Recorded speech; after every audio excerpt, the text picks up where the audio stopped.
এরপর আমার কাছে শুধু না, সারা বাংলাদেশে, সারা বিশ্বে একটি ঘটনা, একটি বিষয় ফুটে উঠেছে। সেটা ছিল যে আমাদের বিএনপির চেয়ারপারসন বেগম খালেদা জিয়া, যিনি বাংলাদেশের প্রথম মুক্তিযোদ্ধা, প্রথম মহিলা প্রধানমন্ত্রী এবং স্বাধীনতার ঘোষকের স্ত্রী, বাংলাদেশের সেনাপ্রধানের স্ত্রী, সাবেক সফল রাষ্ট্রনায়কের স্ত্রী আমাদের বেগম খালেদা জিয়া, তিনি সশস্ত্র দিবস উপলক্ষে যখন সেনাকুঞ্জে গিয়েছিল, মনে হচ্ছিল যে একটা ফুলের পাশে চারিদিকে শুধু সবাই সেই ফুলটাকে দেখছেন, এবং আমাদের কাছেও খুব ভালো লেগেছে। এবং সেখানে সবচেয়ে পৃথিবীর কাছে উদাহরণ হয়ে থাকবে যে একজন বিশ্ববরণ্য আপনার নোবেল বিজয়ী বাংলাদেশের প্রধান উপদেষ্টা, তিনি ওখানে তাকে সম্মান দেখিয়ে দাঁড়িয়ে দাঁড়িয়ে তার কাছে কথা বলতেছিল। এত ভদ্রতা, এত নম্রতা এবং এত সম্মান। পরবর্তীতে আমাদের নেত্রী বলেছে আপনি বসেন, দুইবার বলার পরে তিনি বসেছেন, বসার পরে বসে বসে কথা বলেছেন। এবং অন্য উপদেষ্টারা, অন্য যারা এই ছাত্র বৈষম্য বিরোধী আন্দোলন করেছে, সকলেই তার কাছে এসেছিল। এটাই প্রমাণ করে যে বাংলাদেশে আসলে আমাদের নেত্রী বেগম খালেদা জিয়া অতুলনীয়, মাদার অফ ডেমোক্রেসি, এবং তিনি আপোষহীন এবং তিনি সবসময় জনগণের পাশে ছিলেন বিদেই আজকে বিশ্বে একজন নেতার পাশাপাশি আর একজন নেতা, একজন সামাজিক নেতা, বর্তমানে তিনি যদিও বিভিন্ন পদে আছেন, সেই ডক্টর মোহাম্মদ ইউনূস, পাশাপাশি আমাদের নেত্রী কথা বলেছে। এটা আমাদের কাছে আনন্দ লেগেছে এবং ভালো লেগেছে।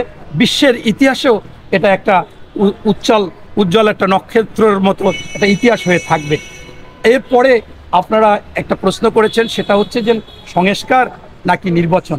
আচ্ছা, আপনারাই তো জানেন যে কোরআনকে আজ পর্যন্ত বিশ্বে কোনো অমুসলিম, অন্য ধর্ম কেউ ওটার কোনো ত্রুটি ধরতে পারে না, ভুল ধরতে পারে না। এমনকি অনেকে গবেষণা করতে এসে তারা মুসলমান হয়ে গেছে, তারা এই কোরআনকে মূল পুঁজি ধরেছে। সেই কোরআনে আছে যে আপনার শিক্ষা কিন্তু আপনার দোলনা থেকে কবর পর্যন্ত। শিক্ষা যদি দোলনা থেকে কবর পর্যন্ত হয়, তাহলে মানুষ জন্ম হবে, মৃত্যু হবে। তা সংস্কারও তো একেবারে আজকে থেকে চলমান কেয়ামত পর্যন্ত হবে। এই কেয়ামত পর্যন্ত কি ওনারা থাকবে? এটা কি কথা?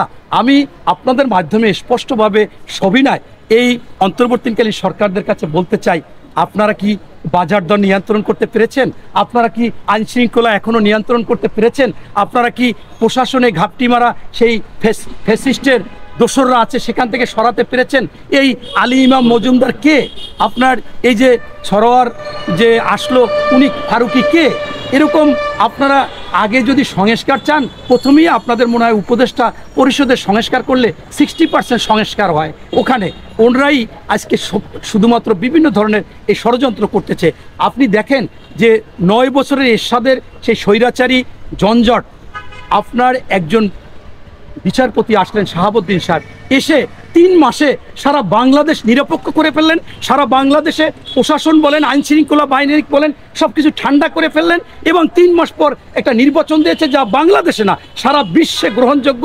ওই নির্বাচন নিয়ে 91 সালের নির্বাচন নিয়ে 2-1টি রাজনৈতিক দল রাজনৈতিক কথা বলতে পারে, সাধারণ মানুষ থেকে রাজনৈতিক দলেরা তারা বলেছে যে এটা পৃথিবীর ইতিহাসে একটা নির্বাচন হয়েছে, যে নির্বাচন সঠিক, যোগ্যতা সম্পন্ন এবং নিরপেক্ষ হয়েছে। সেইটা যদি 3 মাসে হয়, আপনি 6 মাস, 9 মাস, 12 মাস, 24 মাস, এই 24 মাসেও কি আপনি 16 বছরের ঝঞ্ঝট পরিষ্কার করতে পারবেন না?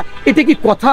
তারপরে আপনার হচ্ছে যে এই যে আপনার কিয়ামত পর্যন্ত সংস্কার হবে, সেই সংস্কার অনেক বড় হবে। আমাদের ভারপ্রাপ্ত চেয়ারম্যান মহোদয় তারেক রহমান সাহেব আজকেও বক্তব্যে স্পষ্ট বলেছে যে আমি এইটা চাচ্ছি এরকম যে আমাদের 24 সালে যারা নির্বাচনে গেছে, মুদ্রা কথা হচ্ছে তাদের বাদে যারা যে কয়টা দল আছে, 53টা দল, তাদেরকে নিয়ে তাদেরকে বিভিন্ন জায়গা থেকে তাদেরকে নির্বাচিত করে আনা হবে। আনার পরে যে এদের নিয়ে একটা জাতীয় সরকার হবে, জাতীয় সরকার হলে রাষ্ট্রকে মেরামত করা হবে।